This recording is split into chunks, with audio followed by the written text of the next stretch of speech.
Olá pessoal, boa tarde, ou melhor, boa noite, né? Aqui é o professor Renato de História, Renato Regis, tá bom? A gente vai começar uma série de aulas aqui falando sobre um grande fenômeno que teve no século passado, né? O século XX. Surgiu ali mais ou menos na década de 20, né? 1920. Foi um fenômeno chamado de nazismo, ou fascismo, ou nazifascismo. Eu penso que a maioria de vocês já viu esse homem aqui da direita, né? Já conhecem ele de algum lugar.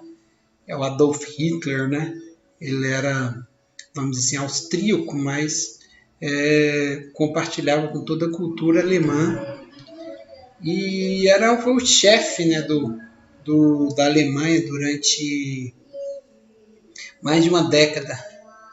E tinham ideais, certos pensamentos que a gente vai explorar depois nas aulas, muito intrigantes, né?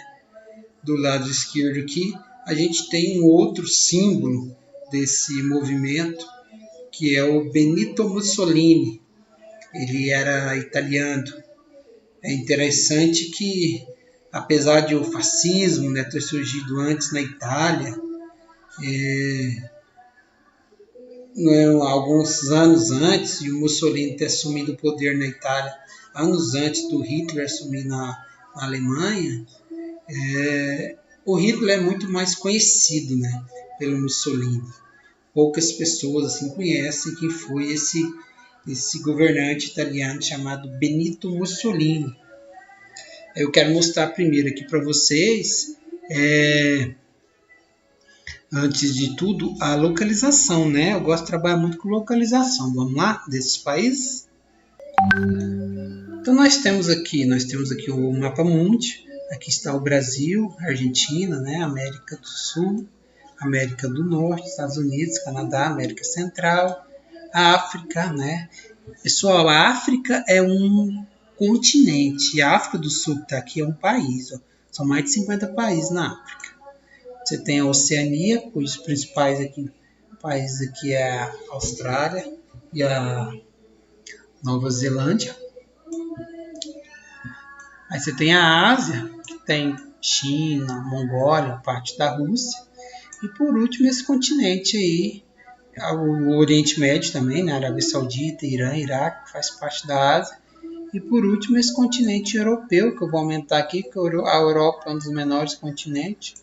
Está aqui Portugal, Espanha, França.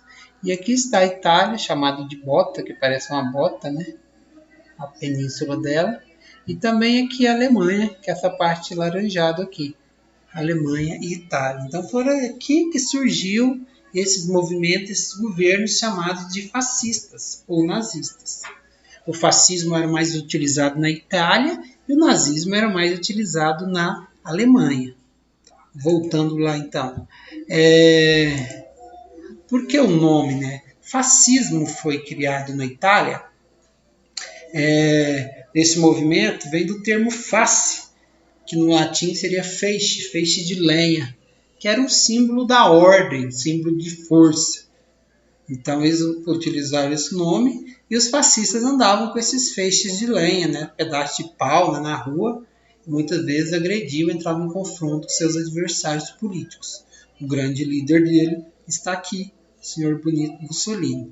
Já o nazista, ou nazismo, vem do partido que o Hitler, eu acho que não foi ele que criou, mas assim, era o grande líder, o grande chefe, que era Partido Nacional Socialista, em alemão Nationalsozialismo, algo assim. Então, Nazi, nacionalismo, socialismo.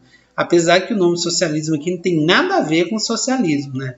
É igual os partidos brasileiros, que utilizam um nome que não tem nada a ver. Mas aí ficou os nazis, né? Ou seja, os nacionais socialistas, ou os nazistas. Então daí vem esse nome nazista. Você fala, é sinônimo? Praticamente é sinônimo fascismo e nazismo.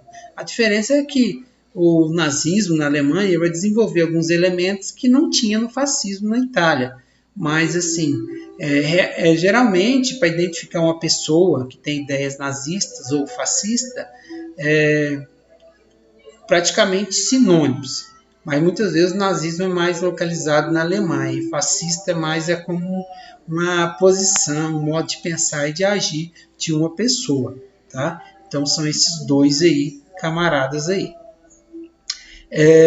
Antes de continuar, a gente vai bem tranquilo, devagar nessas partes. Eu vou colocar aqui apenas um ponto aqui do nazismo. Uma das coisas que o nazismo trabalhava era a propaganda sobre a superioridade do homem ariano. Quem era o homem ariano? O homem ariano é o alemão, ali, o austríaco, branco, de olhos claros, que eles chamavam que era uma raça superior, muito melhor do que os negros, muito melhor do que os indígenas, muito melhor do que os orientais, no caso chineses, japoneses. Então seria para eles uma espécie de ser humano, uma raça que deveria dominar o mundo. Então vou colocar só essa questão. E por que o termo ariano? Porque ariano vem de uma tribo indo-europeia chamada os arianos, que foram os primeiros indo-europeus a habitar a região da Índia. E aí eles diziam que esses arianos seriam uma espécie de uma estirpe, né? Uma elite de governantes dos indo-europeus, que deveriam governar todos os povos. Mas é um raciocínio que não é certo, não é correto, porque os arianos eram tanto dominadores como dominados também. Então foi uma falsificação da história, tá? A gente vai parar aqui e aí eu vou passar umas perguntas iniciais para me ver o conhecimento de vocês sobre esse tema, já que é um tema que muita gente conhece, tá? Vamos lá então? Vou deixar as questões para vocês.